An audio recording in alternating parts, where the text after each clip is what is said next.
అంటే అసలు ఈ ఇరాన్ మీద దాడి యుద్ధం చేసి మొదలుపెట్టినప్పుడు ట్రంప్ ఏదైతే ఎక్స్పెక్ట్ చేశాడో ఇరాన్ ఖుమేనీని చంపడము, ఆ తర్వాత అక్కడ రెజ్యూమ్ చేంజ్ అవ్వడము, ఇది కనుక జరుగుంటే అంటే ఖుమేనీది తప్ప మిగతావేవి ఆయన అనుకున్న జరగలేదు అక్కడ.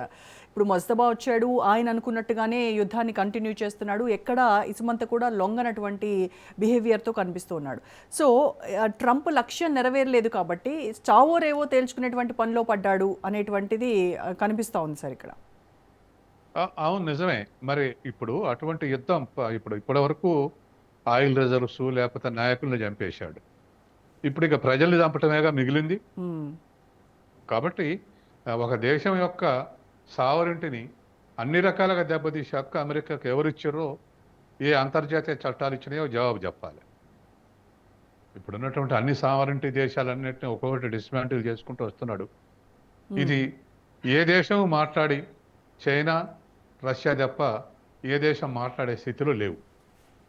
కాబట్టి ఇప్పుడున్నటువంటి పరిస్థితుల్లో ఇది నెక్స్ట్ మరొక దేశం మీదకి ఎక్కుపెడితే తన మిత్రులను కూడా తను జాగ్రత్త పడుతుంది. మ్మ్. ఇజ్రాయెల్ దగ్గర ఆయుధాలు ఉండొచ్చట, పాకిస్తాన్ నుంచి ప్రమాదం ఉంది, మిజైల్స్ తయారు చేస్తుంది, పాకిస్తాన్ తోడు కూడా చాలా జాగ్రత్తగా ఉండాలని చెప్పేసి అన్నాడు. అంటే పాకిస్తాన్ మిత్ర దేశమేగా, మ్మ్. అంటే మిత్రుల దగ్గర కూడా అవి ఉండొద్దు, ఇజ్రాయెల్ దగ్గర ఉండొచ్చు. మ్మ్. కాబట్టి తనకు నీతి, ఎదుటి వాళ్ళకు ఒక నీతి అన్న పద్ధతిలో ఇవాళ యుద్ధం జరుపుతా ఉన్నాడు. ఏదేమైనా ఇది అసలు మానవాళికి ఒక పెద్ద ఛాలెంజ్. పెద్ద దేశాలన్నిటినే దాడి చేస్తాయా? మ్మ్. మరి అమెరికా పరిపాలన కలోనియల్గా ఉండాలా? అమెరికా దేశానికి కలోనియల్గా ఉండాలా? మరి ఇంటర్నేషనల్ ఆర్గనైజేషన్ INO ఇప్పుడు ఇన్యాక్టివ్ అయిపోయింది. మ్మ్. INO రద్దు చేస్తారా? INO వద్దా? లేదా అమెరికా ఆనర్ చెబితే మిగతా వాళ్ళు ఎందుకు ఆనర్ చేయాలి? ఎస్. ఇవన్నీ ప్రశ్నలు. ఈ ప్రశ్నలకి అన్ని దేశాల అధ్యక్షులు జవాబులు చెప్పాల్సి ఉంది. రైట్. సత్యం గారు, జపాన్ ప్రధాని టకైచి యుద్ధం గురించి చాలా ఆందోళన వ్యక్తం చేశారు. అంటే వైపేమో గ్లోబల్ ఎకానమీ అలాగే భద్రతకు సంబంధించి ఆయన చాలా ఆందోళన వ్యక్తం చేశారు, మరోవైపేమో ప్రపంచ శాంతి అనేది ట్రంప్ ద్వారా మాత్రమే సాధ్యమవుతుంది అని చాలా ప్రశంసిస్తూ మాట్లాడారు. అంటే ఈ రెండు స్టేట్మెంట్స్ని మనం ఎలా రిసీవ్ చేసుకోవాలంటారు?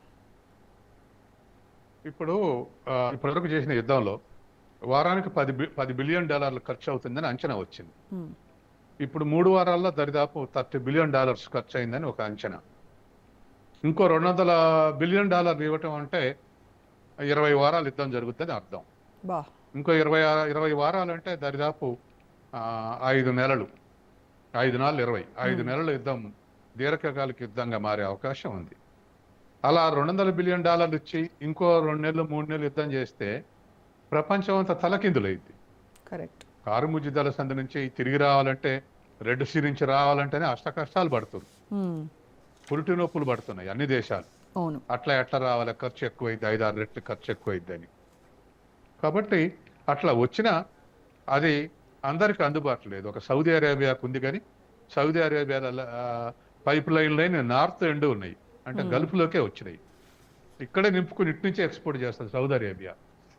సౌత్కు ఎక్స్పోర్ట్, రెడ్ సీకి దానికి 2 పోర్టర్లు ఉన్నాయి సౌదీ అరేబియాకు. నార్త్లో గల్ఫ్, తర్వాత సౌత్లో రెడ్ సీ దేశానికి. ఇటు మూసేయబడదు కాబట్టి చేయొచ్చు, కానీ పైప్ లైన్లు అటు లేవు, ఇటే ఉన్నాయి, ఏదో మార్జినల్. మిగతా దేశాలకు కూడా అటువంటి డిసడ్వాంటేజెస్ ఉన్నాయి. దాంతో ఇవాళ గల్ఫ్ హార్ముజ్ జలసంధిని విడిపించాలన్నటువంటి చర్చ ప్రధాన స్రవంతిలోకి వచ్చింది. ఇప్పుడు మరి ఇంకో 20 వారాలు $200 బిలియన్ ఖర్చు చేసినట్టయితే ప్రపంచ సంక్షోభం ఇంకా తీవ్రమైంది. కాబట్టి అటువంటి సంక్షోభానికి దారితీసే అవకాశం ఉందనేది ఇటాయిచి యొక్క స్టేట్మెంట్.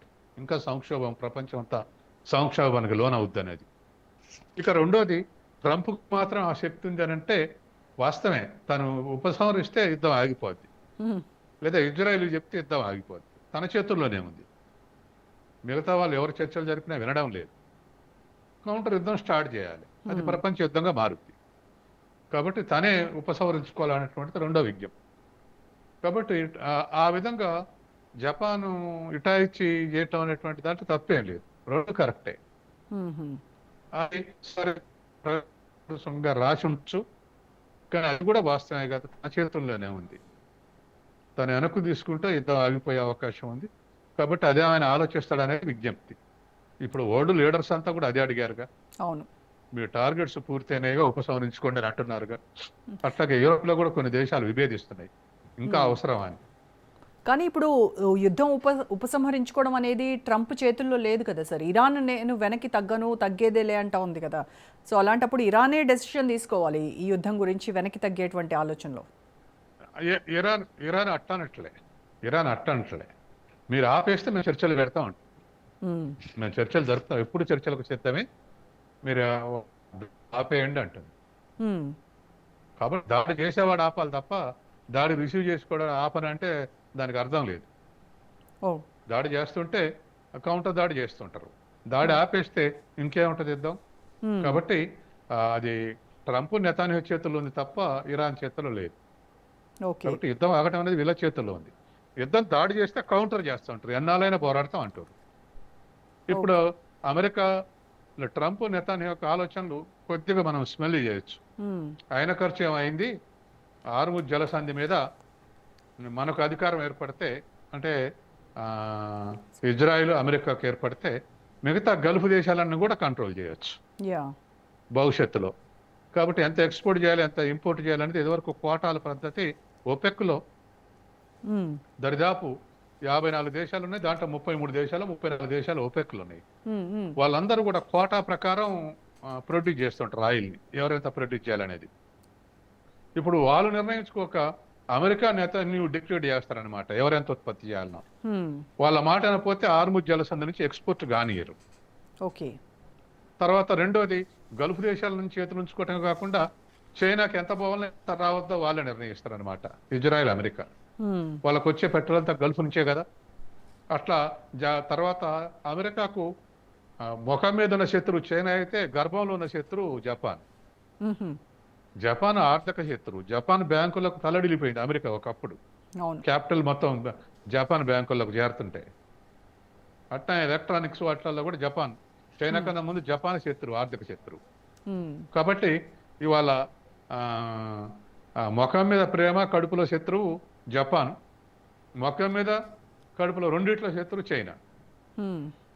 ఈ రెండిటికి పోయేది గల్ఫ్ నుంచే. కాబట్టి గల్ఫ్ వాళ్ళ కంట్రోల్లోకి వస్తే ప్రొడ్యూస్ చేసేటువంటి గల్ఫ్ దేశాలని తన చేతులు ఉంటాయి, 8 కంట్రీస్.